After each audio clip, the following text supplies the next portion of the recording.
She stood outside the supermarket, barefoot, cradling a baby who wouldn't stop crying. Her other 4 kids clung to her skirt like shadows, silent, wide-eyed, and hungry. And then she whispered it. "I haven't eaten in 2 days. They've had nothing but water." The man she spoke to, the one people crossed the street to avoid, slowly reached into his worn coat pocket, his fingers trembling, not from the cold, but from the storm inside him. He'd buried his wife 3 months ago, lost his job 2 weeks after, and until this moment, he believed no one in the world was worse off than him. But that night, outside a dusty corner store, everything changed.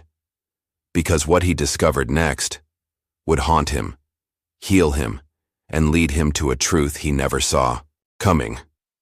But before we jump back in, introduce yourself and let us know where you're tuning in from in the comments.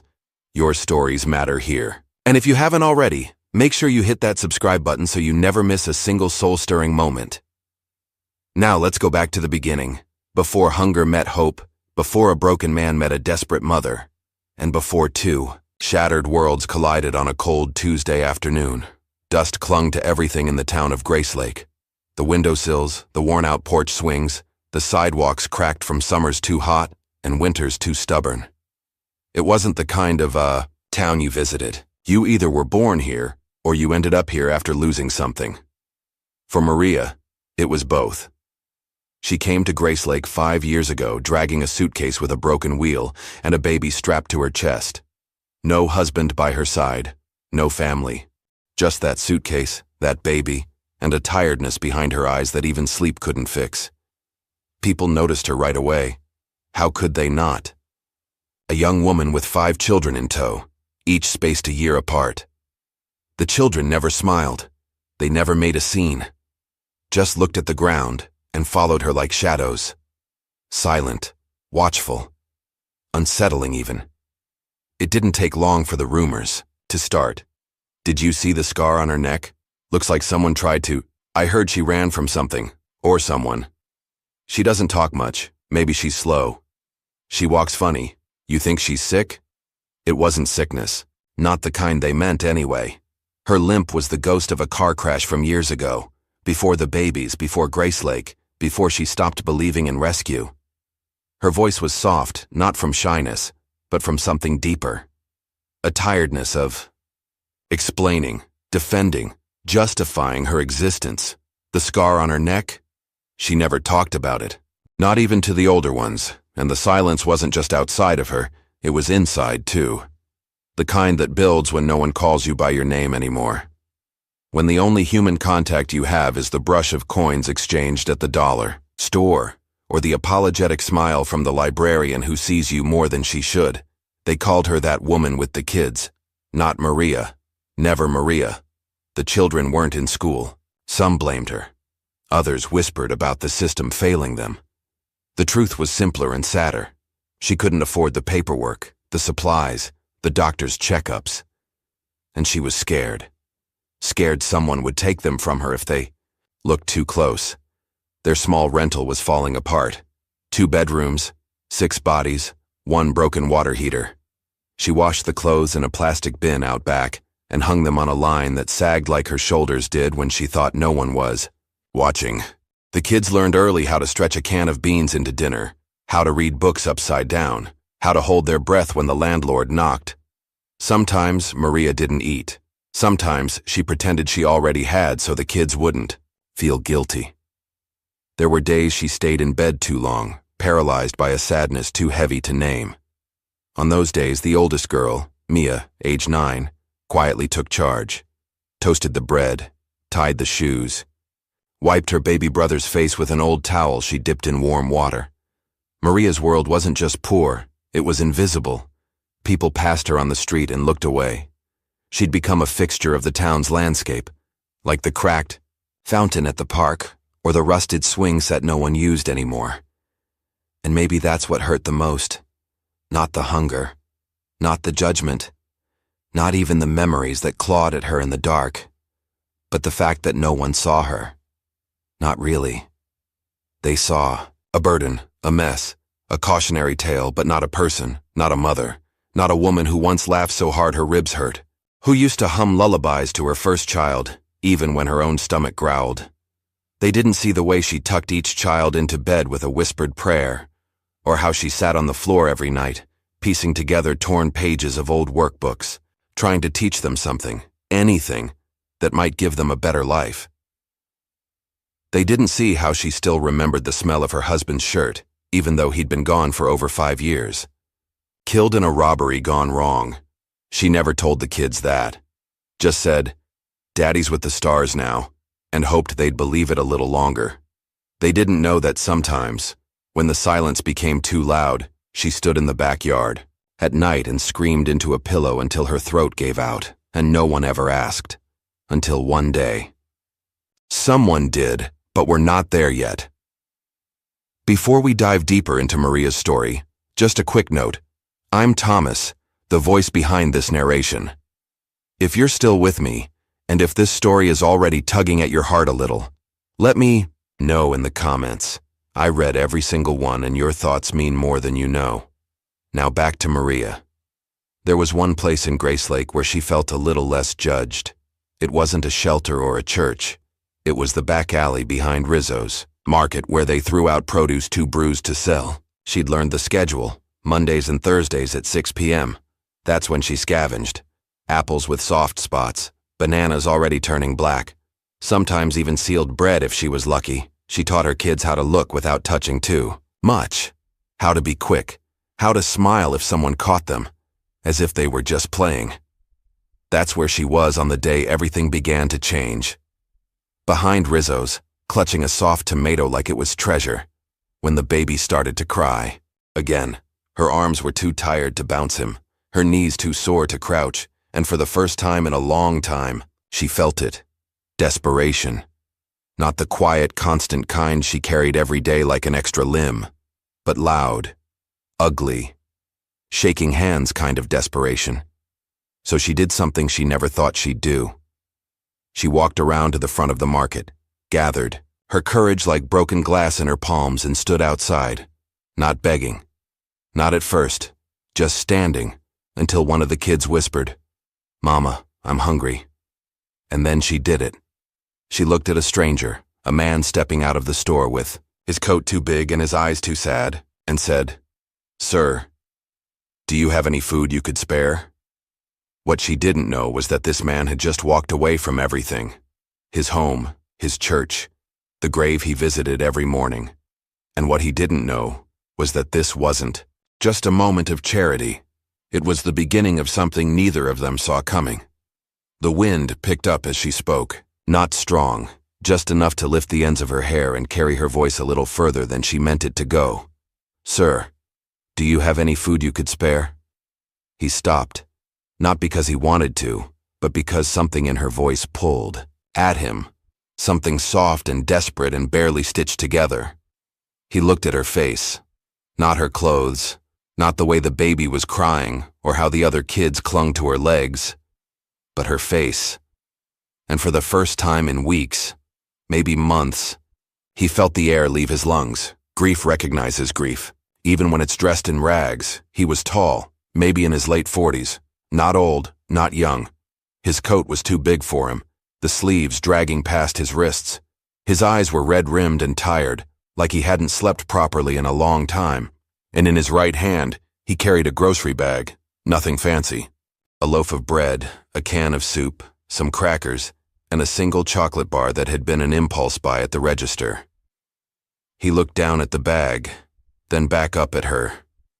The kids avoided his eyes. Except the oldest, Mia, who stared at him with a kind of practiced suspicion. She didn't trust strangers. Maria had made sure of that. "I can share," he said quietly, holding out the bag. Maria hesitated. Her pride wrestled with her need, but the baby's crying tipped the scale. "Thank you," she whispered. She didn't take the whole bag, just the bread. She tore it in half and handed it to the two youngest first, then looked up again as if to say, "You can go now." But he didn't. Instead, he knelt slowly, letting his knees find the sidewalk, and gently placed the rest of the food beside her. "Name's Samuel," he said after a moment. "You?"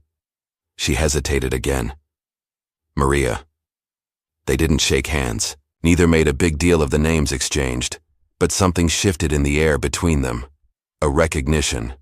A wordless understanding that didn't need to be spoken aloud. Maria didn't invite conversation.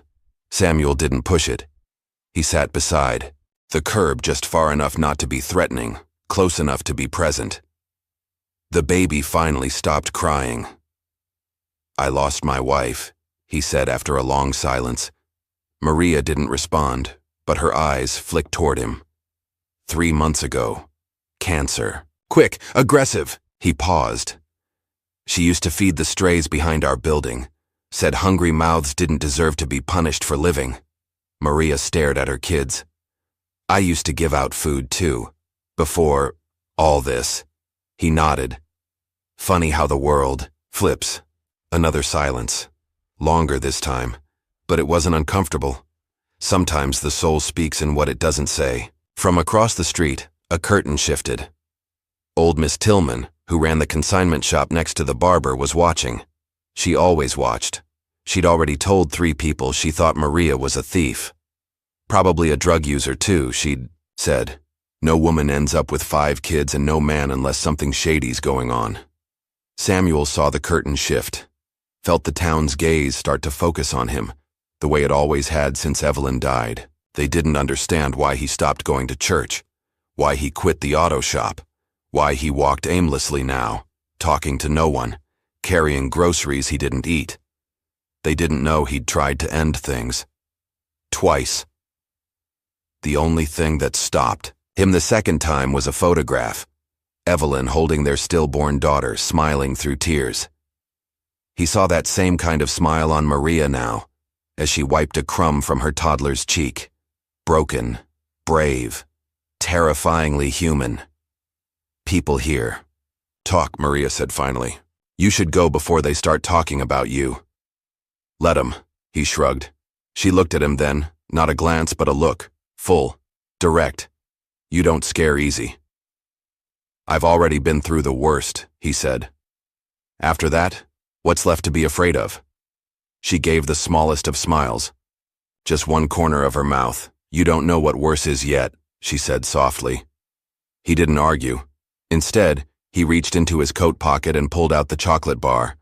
"Don't let the kids see," he whispered, handing it to her, like a secret. She took it without thanks, only because she didn't have the words to match the moment. They sat a little longer. The wind stilled. The sun began to dip lower behind the buildings, casting long shadows across the sidewalk. Eventually, he stood. "Do you come here often?" he asked. She nodded once. "Mondays, Thursdays, after 6. He nodded too. "Maybe. I'll see you again." And then he walked away. Didn't ask for anything, didn't linger, just disappeared around the corner like smoke. But Maria felt something shift in her chest. Hope was dangerous. She'd buried it years ago, beside the man who never came back from work one night. But here it was, barely a spark, but real. She looked down at her kids. They were licking crumbs from their fingers, looking more like children and less like ghosts. Maybe this was the beginning of something, or maybe it was a fluke. Either way, she'd remember his name. Samuel. Across town, the rumors started before nightfall. Saw him sitting with her, talking, didn't even look ashamed. Must be sleeping, with her already disgusting 5 kids. Can you imagine? But some noticed something else. A light in Maria's eyes that hadn't been there before. And Samuel? He walked straighter that night. Didn't pass by the cemetery like he usually did. Didn't stop at the liquor store either. Instead, he went home and boiled the soup he'd meant to give her, sat at the table, and for the first time in months, ate on alone, yes, but not hollow. It started with the coat, not the limp, not the silence, not the wandering the alley behind Rizzo's. No, what finally gave the town an excuse to act was the coat. It was Mia's, too large, patched in 3 places, and too warm for a child with no money. That's what set off the whispers. Where'd she get it? Looks like one of the donations from the church. Wasn't there a bin missing last week? I bet she took it. The story grew like mold. Quiet, then everywhere. By Friday, people were crossing streets to avoid her. The library closed early when she approached. The diner owner, who used to give her leftover toast, suddenly stopped. Then came the worst of it, an officer at her door. Someone had filed a report. Theft, child neglect, vagrancy. They didn't arrest her, not that night. But they made it clear. One more step out of line and the kids would be taken, fostered, given a chance at a real home, the officer had said without irony. Maria stood in the doorway long after they left, the kids watching her from behind, the couch silent. Her chest ached, but not from fear, from shame. It wasn't true. She hadn't taken anything. The coat had been left in a box by the community dumpster, clearly abandoned. But that didn't matter now. The town had decided. She was guilty. And that night, when the baby cried and the formula ran out and she had nothing left in the pantry but stale crackers and half a jar of peanut butter, Maria broke. Not loudly, not with screams or shattered plates. She simply picked up the baby, wrapped him in a scarf, and walked out the door. She didn't tell Mia where she was going, didn't pack anything, didn't even put on proper shoes. She just walked, past the corner store, past the church steps, past the old tree that always lost its leaves too early. The snow was just starting.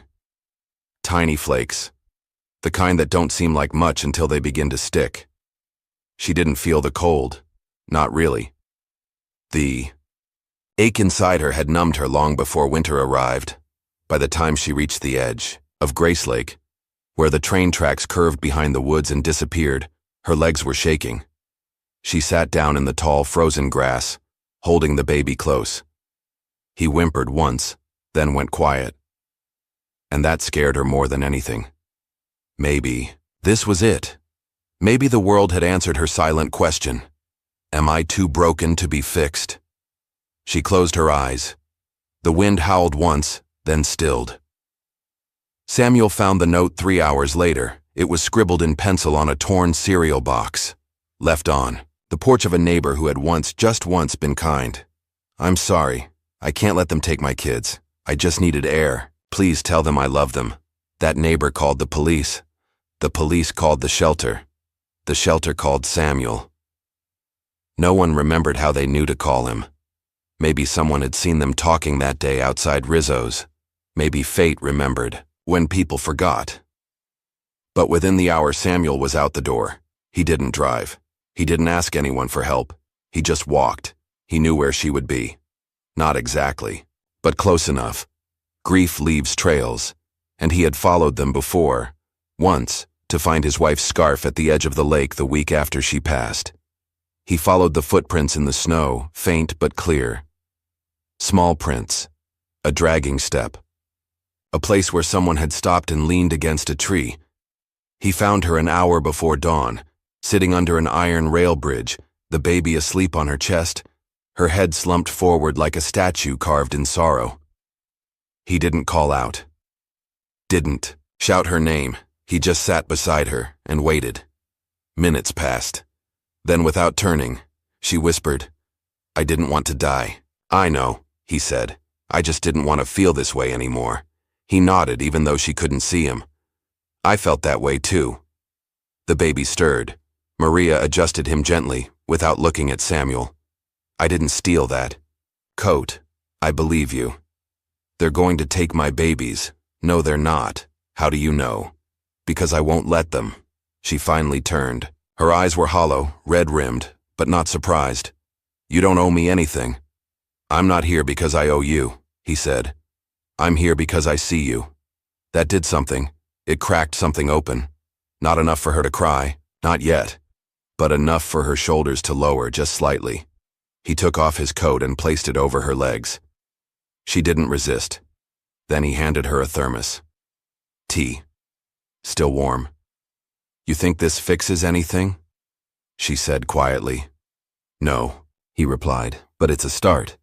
They sat in silence as the sky turned from black to bruised purple, then to pale gray. Morning light revealed the truth of things. the tear in her sleeve, the frost clinging to the hem of her jeans, the deep lines of exhaustion carved into her face. But it also revealed something else, a man kneeling beside a woman not to rescue her, but to remind her she wasn't alone. When they finally stood, Maria's legs wobbled. Samuel offered his arm. She didn't take it, but she walked beside him, and that was enough. Back at the apartment, Mia flung open the door the second they arrived. Her face crumpled. Tears, relief, questions. Maria knelt and pulled her into a hug that lasted nearly a minute.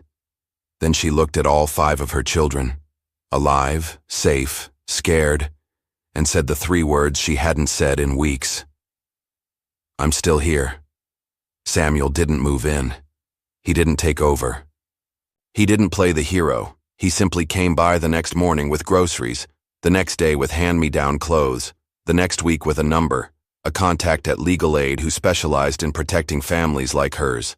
And slowly, piece by piece, Maria's world began to rebuild, not because a man saved her, but because someone finally chose to stand beside her and stay. Winter cracked. Not like a branch or a bone, but like a dam. Quiet at first, then sudden and loud. By early March, the snow gave way to damp dirt and hopeful sprouts. The town shed its cold skin, and with it, its interest in Maria. That was the nature of gossip. It burned hot and fast, then forgot what it was about. But Maria didn't forget. She still walked with a quiet edge, still flinched when a stranger raised their voice near her children. But there was a new undercurrent to her, stronger, steadier, rooted. Samuel noticed. He never commented on it. Never said, "You seem better," or "You look stronger." But he brought wood to her doorstep, without asking. He fixed the loose cabinet hinge she hadn't mentioned. He taught Mia how to check the oil in the borrowed pickup truck that barely ran. Together, they began to build. Not just safety, but life. It started with a plot of land on the edge of town, old, forgotten. A former horse ranch that had sat abandoned since the Johnsons moved away years ago. The barn sagged, the fences leaned, the house itself looked like it held its breath, unsure if it was still allowed to stand. But Maria saw it and said, "That could be something." Samuel looked at her, eyebrows raised. "You think so?" She nodded. "It just needs hands, and time." "And stubbornness," he added, smiling. She returned the smile, real this time, teeth and all. "Good thing we've got plenty of that." So they cleared it. Samuel brought a borrowed chainsaw. Maria brought a rake, and 5 kids who thought a pile of broken fence posts was the most fun they'd had in months. Together they swept, sorted, salvaged. Day by day the place changed. Not fast, not dramatically, but like healing. By the end of April, they had 1 working room inside the house, 1 safe stall in the barn, and a mailbox with their names stenciled. Side by side, Rivera and Lowe. Not husband and wife, not quite partners, something in between. But it meant something, especially to the kids. Mia wrote her name with both last names on her notebooks now. The twins stopped asking when dinner was. They just trusted it would happen. Samuel stayed later each night. Sometimes they ate around the old table together. Other times he just sat near the fire pit and listened to the chaos through the open windows with a soft smile on his face. Maria didn't ask him to move in, and he didn't force it. They'd both known what it felt like to lose everything too fast. So, they took their time. Then came the letter, folded, creased, government-stamped, delivered by hand from a sour-faced man in a pressed uniform who didn't like the look of the place or the woman who answered the door. It was from the state. Formal review of your case will be reopened due to new testimony concerning the well-being of your children. The words hit her like a slap. She barely noticed the second page. An anonymous community member had raised concern regarding the children's current living conditions with an unrelated male present. She knew exactly who had written it. Miss Tillman. She'd never let go of the idea that Maria was unfit, and now, her poison had found a channel. Maria didn't sleep that night. Neither did Samuel. He sat with her outside the barn while the wind howled through the broken slats. "She's trying to rip it all away." Maria whispered. She won't, he said. She might. I don't have a lease, I don't have a job, I barely have running water. What judge is going to ignore that? He didn't respond right away. Instead, he looked at her. Really looked. The dark circles under her eyes. The way she held her own arms like if she let go she might fall apart. I've been holding something back, he said finally. Maria tensed. What? My wife, he said. Evelyn. She wasn't just sick. She was pregnant. Maria turned slowly. She died before we could get help. I didn't move fast enough. I didn't believe the pain was that bad. By the time I did it was too late, he swallowed. They blamed me, her parents, said I let her die. I started to believe them. That's why I stopped living. Maria didn't speak. Not out of judgment, but because she knew what it was like. To carry something so heavy it bent your spine to the ground. I'm telling you now, he said, voice low, because if we fight this, they're going to look at everything.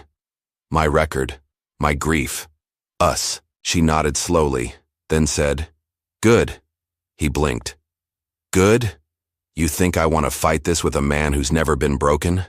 Samuel exhaled, then laughed once, dry and bitter and relieved. I'll stand with you, he said. Not in front of me, she warned. He met her gaze. Beside you, I promise. They got to work, not with lawyers. They couldn't afford one yet, but with proof. Samuel registered the property legally in both their names. He filed for a land rehab grant. Maria started working part-time cleaning. Stalls at the neighbor's ranch down the road, official income. They set up running water with a borrowed water tank, built a makeshift pantry, registered the kids in the nearby school district. Documented everything. They weren't pretending to be perfect. They were trying, openly, honestly, visibly. And that mattered. When the social worker came, the kids spoke for themselves. I eat every day now, the youngest boy said. Mama don't cry as much, one twin added. And we like Samuel, Mia said clearly. He doesn't try to be our dad, he's just here. Maria stood in the doorway, fingers clenched behind her back, watching the social worker scribble, nod, ask. At the end, the woman simply smiled. You're not what I expected, she said. Maria raised an eyebrow. That a good thing? The woman shrugged. It is today. That night, around the fire pit, Samuel sat with the baby in his lap. Maria stood behind him, hair loose, expression soft. Do you still think about her? She asked quietly. He didn't pretend not to understand.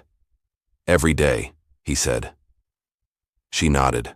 That won't change if you stay here. I don't want it to. She stepped around the fire and sat beside him. Their hands touched lightly. I still see him too, she admitted. The kid's father. He used to call me Sunshine, before he disappeared. Samuel looked at her. Do you hate him? She was quiet for a long time. No, she said finally. I think I just stopped needing him to come back. He nodded. The flames flickered between them. A silence passed. Long but not empty. Then Samuel turned, hesitated, and kissed her. Not like a claim. Not like salvation. Just like someone choosing someone else. On purpose. Maria didn't cry. But when she kissed him back, her fingers trembled. And across town, in the dim yellow light of her parlor, Miss Tillman watched her tea grow cold. Her report had failed. The town had lost interest. Her mouth curled bitterly as she heard laughter from her open window, faint, distant. From the edge of town, where the unwanted had built something no rumor could burn down. The town fair arrived, earlier than usual that spring. Bright tents, loud music, popcorn in the air, and judgment still tucked in certain glances. Maria hadn't planned to go, not because she feared them anymore, but because some wounds don't crave exposure. But the kids begged. Mia had been practicing a song with the school choir. The twins were promised rides, and the baby, though still tiny, lit up at the sound of music now. So she went. Samuel offered to drive. When they arrived, the eyes came, some wide, others narrow, some laced with surprise, others with that same quiet disapproval that had followed her like a second shadow. She held her head high.